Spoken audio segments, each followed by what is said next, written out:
Bem,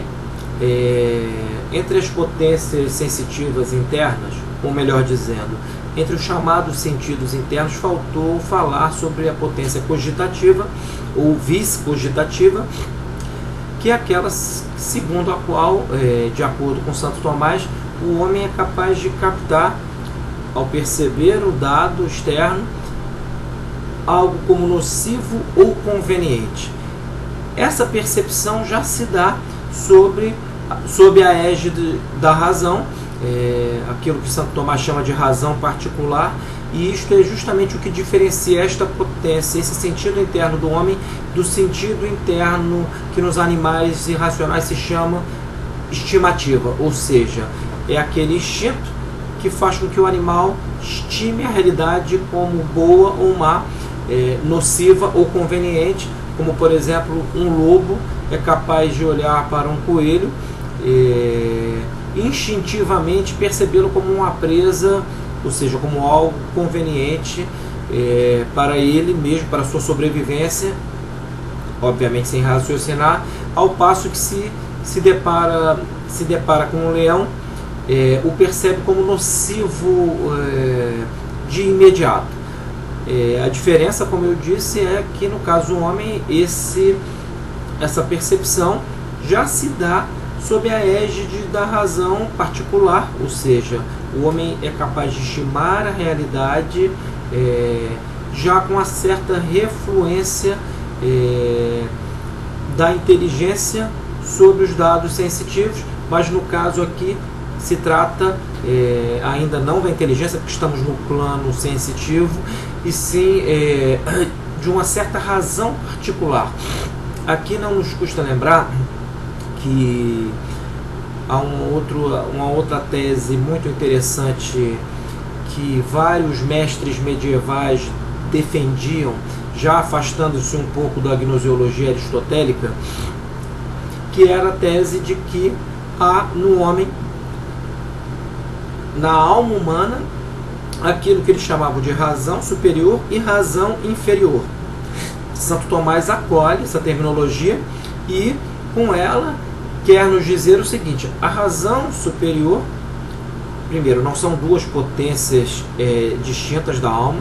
tá? Tanto a razão inferior como a superior são uma só potência da alma racional, mas são aplicações dessas potências a objetos distintos. No caso da razão superior, trata-se da contemplação das razões eternas, e aí temos uma longa lista de objetos que abarcam tanto a vida religiosa propriamente dita como a vida noética. E a razão inferior é aquela mesma razão,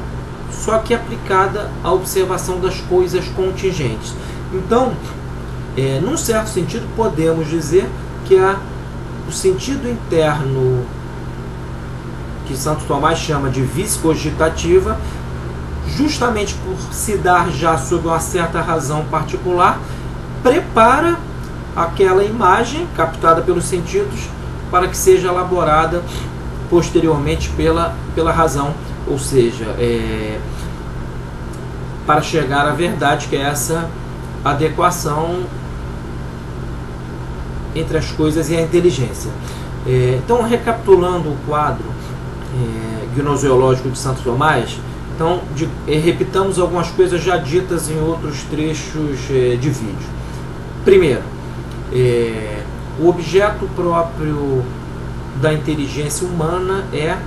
a essência das coisas materiais, quiditas rei materialis, ou seja, com isso quer nos dizer Santo Tomás que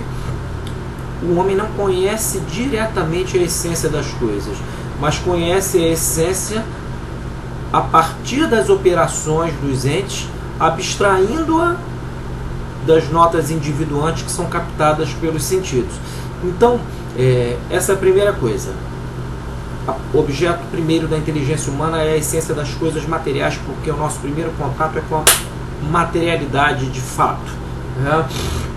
Outro aspecto dito: neste contato é colocado em marcha todo um conjunto de potências, antes que o homem chegue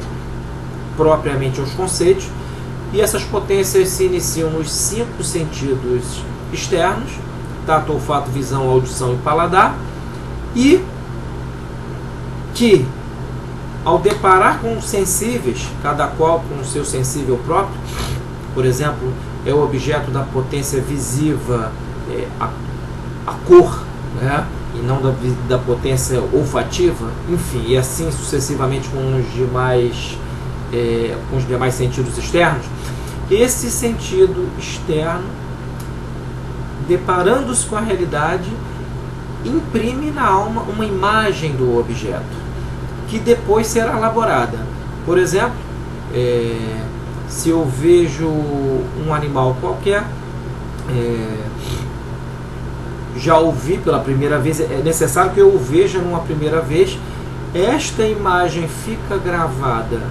essa imagem captada pela visão fica gravada na estrutura psíquica, e depois a memória pode colocá-la, trazê-la de volta quando o homem assim tiver a intenção de fazê-lo. E a imaginação pode também laborar com ela, imaginando, por exemplo, trazendo a imagem daquele animal realizando algum ato, por exemplo. Seja como for, o que nos cabe aqui dizer é que, até chegar ao conceito de rato, de gato, de leão, de zebra, de parede, de computador, etc., o homem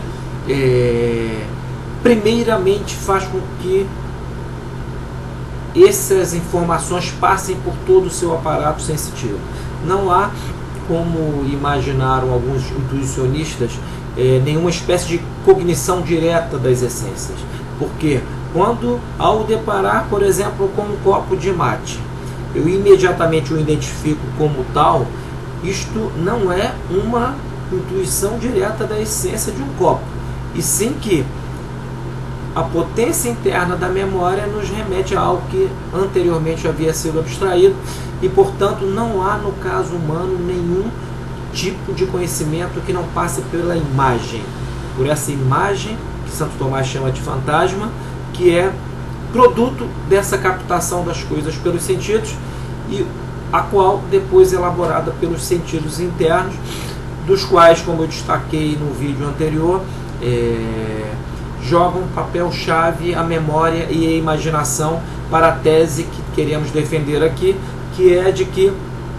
é necessária uma certa ascese para que o homem liberte a inteligência das amarras de alguns vícios e paixões que podem prejudicá-la na observação das coisas. Então,